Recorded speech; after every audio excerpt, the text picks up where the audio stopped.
കല്യാണം കഴിയുമ്പോഴല്ലേ നമുക്ക് ടെൻഷൻ ഉണ്ടാവുന്ന ഒരുപാട് പ്രശ്നങ്ങളുണ്ടാവും. എന്തോ പ്രശ്നം? ഉദാഹരണത്തിന് ഞാൻ പറയുന്നത് ശ്രദ്ധിച്ച് കേൾക്കണം. ഐസക് ന്യൂട്ടൺ ഈ എന്തോ കണ്ടുപിടിച്ച പുള്ളി ഗുരുത്വാകർഷണ ബലം കണ്ടുപിടിച്ചു. ഓ, എങ്ങനെ കണ്ടുപിടിച്ചത്? മറ്റേ ആപ്പിൾ മരത്തിന്റെ ചുവട്ടി ഒന്ന് ആപ്പിൾ തലയെ കൂടെ വീണ് കണ്ടുപിടിച്ചു ആണല്ലോ. ഓ. ഇങ്ങനെ കല്യാണം കഴിക്കാത്തപ്പോഴാണ് ഇത് കണ്ടുപിടിച്ചത്.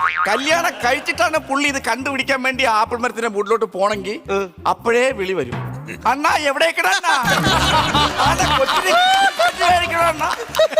നമ്മളെ പെൻഷൻ മേടിക്കാൻ പോണം. അപ്പൊ പിന്നെ വയ്യാതെ കിടക്കുന്നു, ഇങ്ങനെ വിളിക്കൂലേ? വിളിക്കും. ഒന്നും പുള്ളിക്ക് കണ്ടുപിടിക്കാൻ പറ്റൂലായിരുന്നു. അതുകൊണ്ട് നിനക്ക് ഇതിന് എന്ത് മനസ്സിലായി? ഗുരുത്വാകർഷണ ബലം കണ്ടുപിടിച്ചിട്ടേ കല്യാണം കഴിക്കാൻ ഒന്നും മനസ്സിലായി. ഞാൻ ആപ്പ ഊപ്പ പയ്യനൊന്നും അല്ല കേട്ടോ. എന്തിനാണോ എന്തോ നാട്ടുകാർക്ക് സദ്യ കൊടുക്കാൻ വേണ്ടി വെറുതെ ഞാൻ ആപ്പ ഊപ്പ പയ്യനൊന്നും അല്ല. ഞാൻ ബാംഗ്ലൂർ സോഫ്റ്റ്വെയർ എഞ്ചിനീയർ ആണ്. എന്റെ ഫ്രണ്ടിൽ 8 കമ്പ്യൂട്ടർ നിരത്തി വെച്ചിട്ടാണ് ഞാൻ വർക്ക് ചെയ്യുന്നത്. എനിക്ക് ഓരോ മണിക്കൂറിലും 1 ലക്ഷം രൂപ സാലറി ഉണ്ട്, അറിയോ?